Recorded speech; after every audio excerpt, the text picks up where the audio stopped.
काय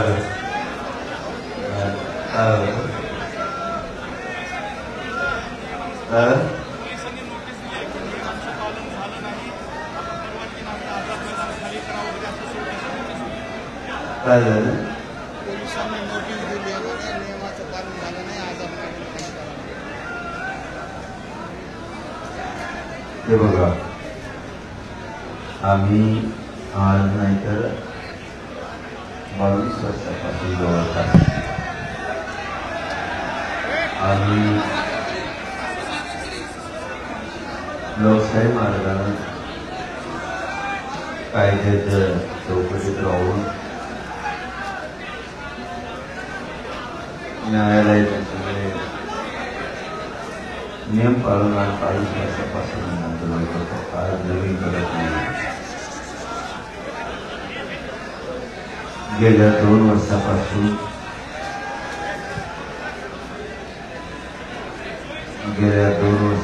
सलग शांतता मार्गाने आम्ही आंदोलन करतो. आम्ही यार गप्प असता का तुम्ही?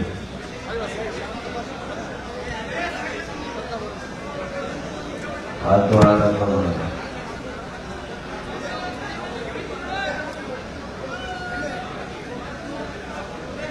आपण लोकशाही आणि कायद्याचा मान्य न्यायदेवतेचा न्यायालयाचा नियम सोडून कधी नाही काम करत. आम्ही आज पण करत नाही.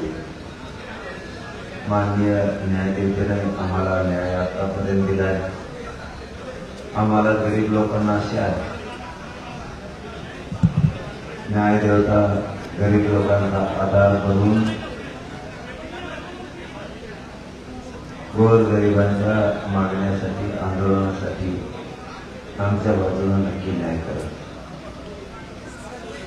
काय असतं बघा, शेवटी सरकार जर गोरगरिबाला विचारलं तर गोरगरिबाचा दुवा, गोरगरिबांचा आधार, गोरगरिबांच्या वेदनाची काळजी करणारं न्यायालय, न्यायमंदिर असतं. त्यामुळं न्यायदेवता आमचाही न्याय करणार. न्याय 100% मिळणार.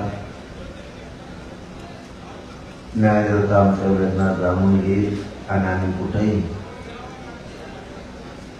लोकशाहीचं कायद्याचं नियमाचं उल्लंघन केले नाही. आम्ही शांततेत आमरण उपोषणाला बसलो. ह्याच्यातलं तुम्हाला सत्य सांगायचं असलं तर रात्री न्यायालयाच्या एका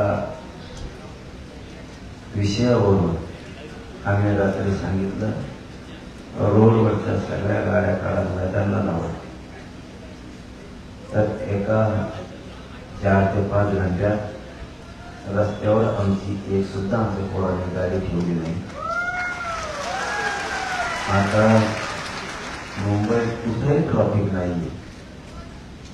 न्यायदेवतेच्या रात्रीच्या एका शब्दावरती आम्ही सगळी मुंबई तिथं कुठेही ट्रॉफिक नाहीये अशा गाड्या जिकडे तिकडे नेऊन लावल्या. त्याच्यापेक्षा काय पालन करायला पाहिजे? दुसरे लोक पालन पण नाही करत. आम्ही न्यायदेवतेचं पालन करतो, कायद्याचं पालन करतो. पुढेही आम्ही न्यायदेवता सांगत तसं पालन करत राहू. 100% तसं करत राहू. नियमाचं पालन करून आंदोलन आमचं शांततेत सुरू राहणार. काही वेळ आली तरी राहणार. राहिला विषय सरकारचा. सरकारने किती आमच्या विरोधात न्यायालयात जाऊन, इकडे जाऊन, तिकडे जाऊन अन्याय करायचा प्रयत्न केला तरी सरकारला सांगतो, तरी फडणवीसांना नाही सांगतो. सगळ्या मागण्याची हैदराबादचं गॅजेटियर, सातारा संस्थांचं गॅजेटियर,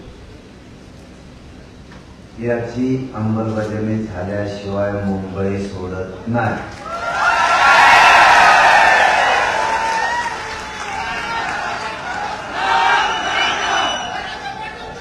मराठा आणि कुणबी हा एकच आहे. या ज्याशिवाय मुंबई सोडत नाही. सगळ्या सोयऱ्याच्या अधिसूचनेची अंमलबजावणी ती पण होणं गरजेचं. त्याला काय अडचण येते आम्हाला सांगा. सगळ्या सोयऱ्याच्या अधिसूचनेला अंमलबजावणीला काय अडचण येते सांगा. मराठा आणि कुणबी एक हे याला पण काय अडचण येते आम्हाला सांगा. सरसकट राज्यातल्या केसेस मागे घेऊन आमच्यावर हल्ला करणाऱ्या पोलिसांना बडतर्फ करून त्यांच्यावर 120 307 सारखे गुन्हे दाखल होणं आवश्यक. बलिदान गेलेल्या कुटुंबाला तातडीनं तात्काळ लगेच आर्थिक मदत आणि शैक्षणिक पात्रतेनुसार शासकीय नोकरी देणं आवश्यकते द्यावी. आतापर्यंत 58 लाख नोंदी सापडल्यात. 58 लाख नोंदी सापडल्यात. महाराष्ट्रातल्या प्रत्येक ग्रामपंचायतला या नोंदी चिटकून जागच्या जागेवर अभियान घेऊन जागच्या जागेवर प्रमाणपत्र कुणबी प्रमाणपत्र वाटप करणं आवश्यक. ज्यांचे कुणबी प्रमाणपत्र निघाले त्यांच्या व्हॅलिडिटीला तातडीनं लगेच देणं गरजेचे. त्याशिवाय आम्ही इथून उठत नाही. शिंदे समितीला मुदतवाढ दिली तर शिंदे समितीला रेकॉर्ड शोधणं सुरू ठेवलं पाहिजे. येथे 34 सारखा 36 सुद्धा तपासला गेला नाही. देवस्थानाचे दस्तावेज शोधले गेले नाही. ती शिंदे समितीनं आता शोधणं गरजेचं आहे. येथे 34 सारखा 36 सुद्धा गोशवारा शोधणं गरजेचं आहे. कारागृहातला रेकॉर्ड शोधणं गरजेचं आहे. पोलीस पाटलाचा शोधणं गरजेचं आहे. देवस्थानाचा रेकॉर्ड शोधणं गरजेचं आहे. आणि त्याचे कुणबी प्रमाणपत्र लोकांना देणं आवश्यक आहे. हे काम शिंदे समितीने करावं. बरोबर शिंदे समितीला एक अधिकृत स्वतंत्र त्याचं कार्यालय असणं आवश्यक आहे. हे नाही ते दिलं जावं. त्यांना मोडी लिपी फारसी उर्दू सगळ्या अभ्यासाकडे देणं गरजेचं आहे. ते केले गेले पाहिजे. तुम्ही किती सरकारनं आम्हाला भिडिलं आम्ही देत नसतो. मराठीची अवलाद आमची. आम्ही शांत आहे. देवेंद्र फडणवीस साहेब आम्हाला शांत राहू द्या. जे जे बोलतो ते होत असतं माझं. आणखी मराठ्यांना यायची सुरुवात झालेली नाही. शनिवार रविवार जर मराठी मुंबईत आले तर सोमवारचं आंदोलन खूप छान असणार आहे. त्यामुळं ती वेळ मराठ्यावर येऊ देऊ नका. आम्ही मुंबई सोडत नसतो नाही. त्याच्यावर आम्ही ठाम आहे. काय करता तुम्ही 100 पोलीस आले तरी जेलात नेते आणि 1 लाख फौज पाडला तरी पोलीस जेलात नेते. आम्ही जेलमध्ये उपोषण करू पण सुट्टी नाही.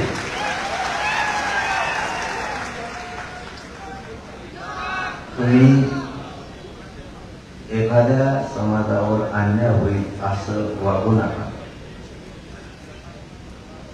मराठ्यांना इथून उचकून देणं काढून देणं ही काळजात रोखणारी सहल आहे. फडणवीस साहेब ती ऋतू देऊ नका. तुम्ही काही निमित्त जोडून मराठ्यांना आझाद मैदानावर उचकून देता. ही सहल ती झालेला जिव्हारी वाद तुम्हाला मागात पुढे आहे. तुम्ही पोलिसांना सांगून अटक करायला लावता. तेही तुमच्यासाठी घातक विषय असणार आहे. पोलिसाला सांगून तुम्ही बाहेर पुढे पोरांना लाठीचार्ज करायला लावता, ते तर तुमच्यासाठी अति घातक होणार आहे. तुमच्या आयुष्यात खूप मोठा डाग तुम्हाला दिला. कारण तुमच्याही लोकांना मग महाराष्ट्रात यायचं आहे, हे पण तुम्ही ध्यानात ठेवा. आम्ही मुंबईत आलो म्हणून तुम्ही मारहाण पोलिसाकडून करायला लावली. तुम्हाला पण तुमच्या लोकांना नेत्याला पण महाराष्ट्रात यायचं, हे पण लक्षात असू द्या. त्यामुळे तुम्हाला आणखीन आम्ही शांत आहे. जितका शांततेत तुम्हाला मार्ग काढता येईल तितका तात्काळ मार्ग काढून मराठ्यांचे प्रश्न सोडून गोरगरीब मराठ्यांचा सन्मान करा. त्यांना पोलिसाच्या हातून अपमान करून तुम्ही त्यांचा अपमान करू नका.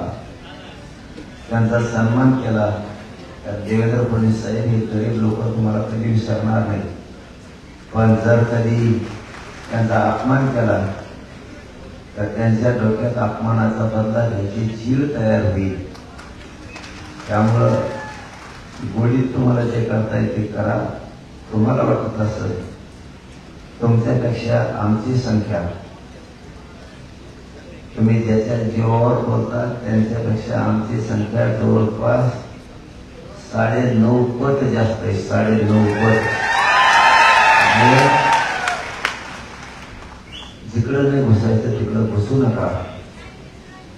आणि उगाच आझाद मैदानातून हाकून मुंबईतून हाकून या वर्गांना थांबवा आणि गोरगरिबाला न्याय कसा देता येईल हे काम करा. करायला आता माझा विषय. मी तर मेलं तरी या आझाद मैदानातून हटत नाही. काय व्हायचं ते होऊ. त्याचे दुष्परिणाम तू जाणं, मग मी मराठी जाणं. त्याच्यानंतर कुठल्याही स्तराला गेला तरी मी कोणत्याही टोकाला जायला तयार आहे. पण मी मागणीची अंमलबजावणी केल्याशिवाय हटायला तयार नाही. मराठी काय असते हे 350 वर्षानंतर पुन्हा एकदा बघायचं असलं त्याला माझा नाविलाज आहे. पण मी मरुस्थलीतून हटत नाही. आणि मराठ्यालाही सांगतो, शेवटचं सांगतो तुम्हाला. रात्री पण शेवटच सांगितलं, गाड्या पार्किंगला लावा, मैदानात लावा, रेल्वेना प्रवास करा, एसटीना प्रवास करा. पुढं जाऊ देत नसले तर त्याला मुला वाशीनं नेऊन लावा. मस्त पटांगाला मग या. शांत राहायचं. किती माझी तब्येत खराब झाली तरी तुम्ही शांतच राहायचं. येड्यावरून करायचं नाही. मला माहिती आहे तुम्हाला माझी माया आहे, मला तुमची माया आहे. किती त्रास झाला तरी तुम्ही शांत राहायचं.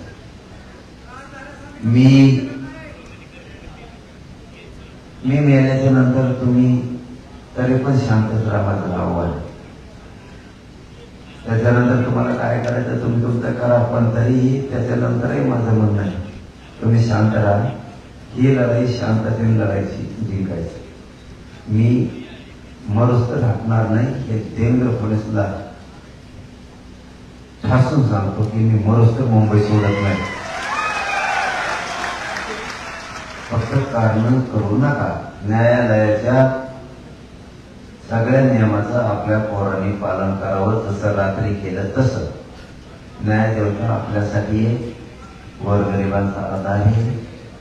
गोरगरिबांना साथ देणारी न्यायदेवता आहे. न्यायदेवता आपल्याला परवानगी देईल. आपल्या बाजूने न्यायदेवता उभं राहील. गोरगरिबांच्या लेकराच्या डोळ्याचे आसरू पुसायचं काम न्यायदेवता करील. आपल्या वेदनेत सहभागी न्यायदेवता होईल. न्यायदेवता आपल्यावर अन्याय करणार नाही. तुम्ही म्हणताय की सगळ्या नियमानुसार करताय, तर या नोटीसीमध्ये सगळ्या नियमाचं उल्लंघन केलंय असं दाखवण्यात आलंय. आता तुमची वकिलांशी चर्चा पण झाली आणि वकिलांचं एक म्हणणं होतं की हे तुम्ही सगळं सांगताय पण आमची बाजू जी आहे त्याचा विचार करत नाही आणि त्याच्यावर चर्चा का होत. या नोटीसीनंतर ही नोटीस सगळं उल्लंघन केलं असं म्हणणं आहे.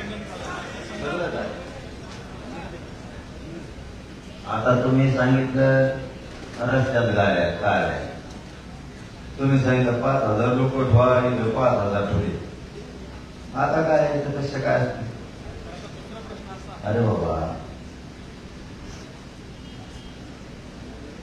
सरकारला नाशिकी सवय लागली. देवेंद्र फडणवीस उल्लंघन केलं नाही केलं तरी म्हणायचं ते उल्लंघन केलं. तिथं 5,000 लोक आहेत. तुम्ही म्हणले इथं बसून आता मी केले इकडे तिकडे रस्ते म्हटलं थांबते, मग आता कुठं थांबते? असे केलं करून इथं आले. त्या घर तुम्ही त्यांना सरकारने घर द्यावा. थांबते मैदानाच्या मैदानावर थांबले. तुम्ही ज्या जागेवर सांगितलं त्या जागेवर 4-5,000 लोक आहेत. कोणतं उल्लंघन केलं? रात्री तुम्ही सांगितलं गाडी रस्त्यात ठेवू नका, नेल्या. CST BMC रिकामी करा केली. कोणत्या नियमाचं उल्लंघन केलं? असं नाही पाहिजे. अन्यायकारक देवेंद्र फडणवीसने आमच्या सोबत वागू नये. नाही होता आमच्याशी अन्यायकारक वागत नाही, वागणार पण नाही. पण देवेंद्र फडणवीस उलट सुलट करतो, माहिती खोटी न्यायदेवतेला देतो, म्हणून हे होत आहे. मराठ्याला कळतं राज्यात देवेंद्र फडणवीस कुठे डाव खेळायला लागला, वोटरला डाव खेळायला लागला.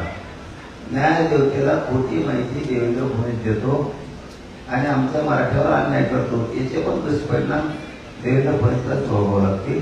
आम्ही काहीच करीत नाही.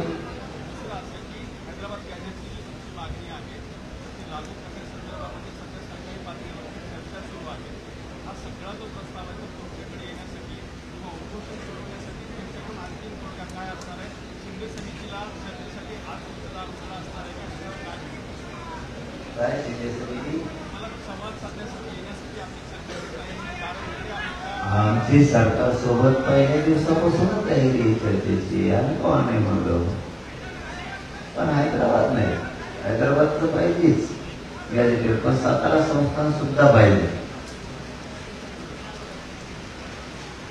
कारण त्या दिवशी ते असं म्हणले मला इथे शिंदे समिती, औंध संस्थान आणि बॉम्बे गव्हर्नमेंटचं गॅजेटियरच्या थोड्या कायदेशीर काही त्रुटी आहे. थोडं आम्हाला ते वाचायचं आणखीन अभ्यासात राहिला. म्हणलं ठीक आहे, पटलं ते.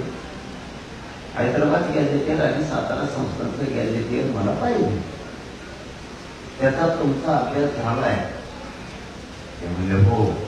मग काय मुद्दा असा आहे की हैदराबाद आणि सातारा या संस्थांच्या आधारावर नवा GR काढण्याची सरकार तयारीमध्ये आहे. आज कॅबिनेट आहे. कॅबिनेटमध्ये असं सांगितलं जाते की कॅबिनेटच्या अगोदर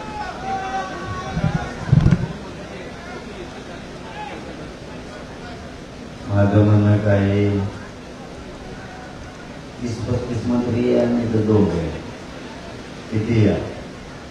आम्ही चर्चेला तयार आहेत. आमचे पोरं कोणाला त्रास देत नाहीत, त्याने आम्हाला आरक्षणाशी देणार नाही.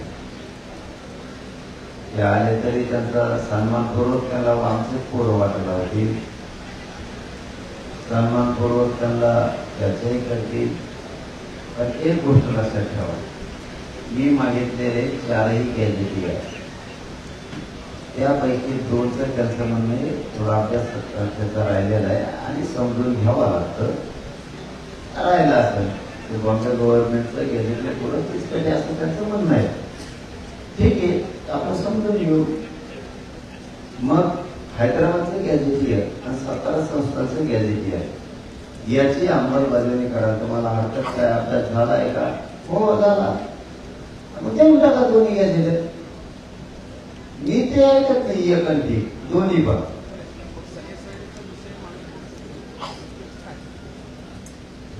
त्या विषयावर त्या दिवशी चर्चा करायची मला घरी येतो म्हणले आले नाही.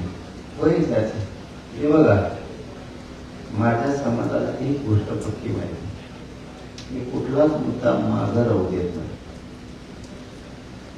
पण मी जे घेतो ते चंद्र सूर्य असेपर्यंत माझ्या जातीला ठिकाण असं घेतो, दमाने घेतो.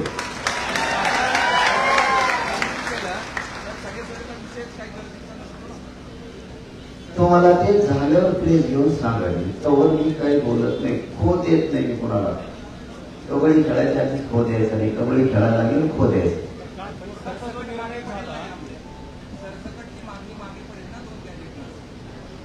तुम्हाला ते जर तोंड घेतले ना त्याच्यानंतर प्लीज घे आणि मग आपण व्यक्तिगत हिशोब करू.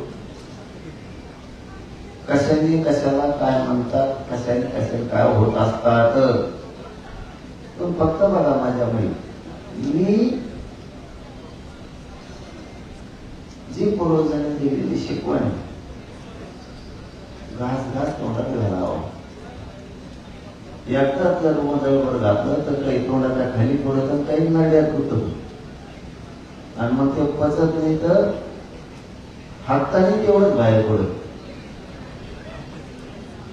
त्याच्यामुळं मी माझ्या समाजाला योग्य देतो की जे आयुष्यात कधीच उठणार नाही, पिढ्यांना पार त्याला पूरक असं देतो, बरं दमाने देतो, एवढं आहे. म्हणून मी बरोबर करतो.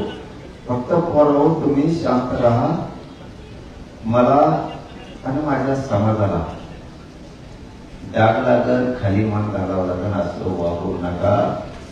माझी तुम्हाला मनापासून विनंती आहे, शांत राहा.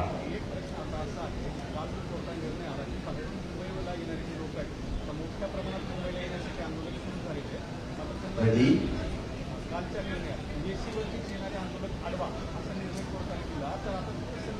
तुम्हाला खरं सांगू का, तुम्ही म्हणताय खूप आंदोलक मुंबईकडे यायला लागलेत. आमचे रिपोर्टर म्हणा किंवा तुमच्या माहितीनुसार मुंबईच्या बाहेर महाराष्ट्रातले मराठी मुंबईकडे यायला लागलेत. तर मुंबईचे 20 वरती लोक आहेत, त्यांना अडवलं जाईल. इतके चतुर येत नाही कोणते मराठीचे. तुम्हाला कोणत्या कोणा मार्गाने ते मुंबईला दिसते शनिवार रविवारच्या नंतर. आणि ते इतके दिसते की सरकारनं नेमके हे मुंबईकर येत काही मराठीचे येत काहीच ओळखायला येणार नाही. आणि सोमवारच्या नंतरच महाराष्ट्रातलं आंदोलन देवेंद्र फडणवीसनी स्वतः चुकीमुळे चाललेलं ते आंदोलन देवेंद्र फडणवीस अंतवर्णी जगत गेले.